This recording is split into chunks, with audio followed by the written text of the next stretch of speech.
রান্নার গ্যাসেই চলছে গাড়ি, নামখানায় বেনিয়মের কারবারের পর্দাফাঁস। 117 নম্বর জাতীয় সড়কের পাশেই কারবার, পরপর দোকান খুলে বেনিয়মের কারবার।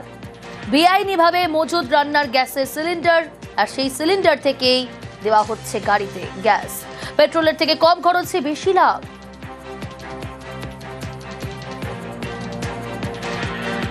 অটোটা আপনার কিসে চলে? এলপিজিতে চলে। কোথা থেকে ভরেন? কত টাকা করে নেন? 70 টাকা করে। 70 টাকা করে কি কিলো? কিলো মানে এরকম কতগুলো গাড়ি আছে?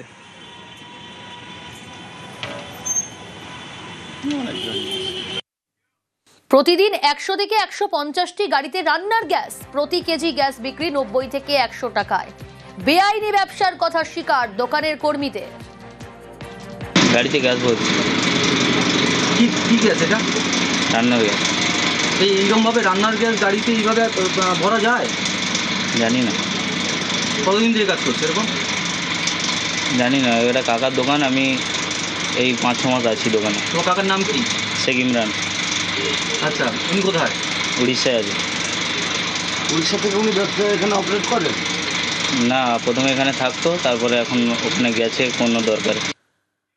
আর এই ঘটনার পর একাধিক প্রশ্ন উঠতে শুরু করেছে যে কাটা গ্যাসের কারবারে প্রশ্নে নজরদারি, যেভাবে রমরমিয়ে বেআইনি কারবার এবং সেখানে রান্নার গ্যাস ব্যবহার করা হচ্ছে গাড়িতে, এই নজরদারি কোথায়? বিশ্বজিৎ রয়েছে আমার সঙ্গে। বিশ্বজিৎ, হ্যাঁ দেখো, নজরদারি তো আছে, অর্থাৎ যিনি বেআইনি কাজ করছেন তিনি কিন্তু একেবারে তার দোকানে সিসিটিভি ক্যামেরা লাগিয়ে তিনি যে কাজটা করছেন, যে রান্নার যে গ্যাস সিলিন্ডার অর্থাৎ ডোমেস্টিক গ্যাস সিলিন্ডার, সেই সিলিন্ডার থেকে কিন্তু একেবারে একটা মেশিনের মাধ্যমে যে গাড়ি রয়েছে, যে পেট্রোল গাড়িগুলো রয়েছে, সেই পেট্রোল গাড়িগুলোতে কিন্তু ভর্তি করা হচ্ছে এবং সেটা মারাত্মক বিপজ্জনক ভাবে কিন্তু ভরা হচ্ছে। আমরা যখন সেই দোকানে যখন ঢুকেছিলাম, একেবারে গ্যাসের গন্ধে কিন্তু নাক টেকা দায় হয়ে পড়ছিল এবং সেই জায়গা থেকে আমরা যখন তাকে প্রশ্ন করেছিলাম, তারা দিনের পর দিন প্রায় 90 থেকে 100 টাকা কেজি দরে এই গ্যাস একেবারে চড়া দামে কিন্তু বিক্রি করে দেওয়া হচ্ছে এবং প্রতিদিন প্রায় 100 থেকে 150 গাড়ি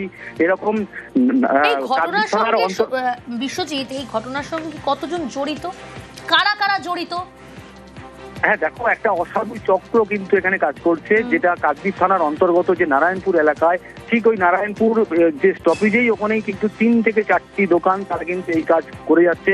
তার পাশাপাশি বটতলায় ওর একই রকম ভাবে এই কাজ করে যাচ্ছে এবং সব থেকে বড় কথা, শুধু এই দোকানদার নয়, এই যে গ্যাস সিলিন্ডার গুলো তারা কোথা থেকে পাচ্ছে, তাহলে কোন ডিলার, যে গ্যাসের ডিস্ট্রিবিউটার, তারা এই ডিলারগুলো এই গ্যাসগুলো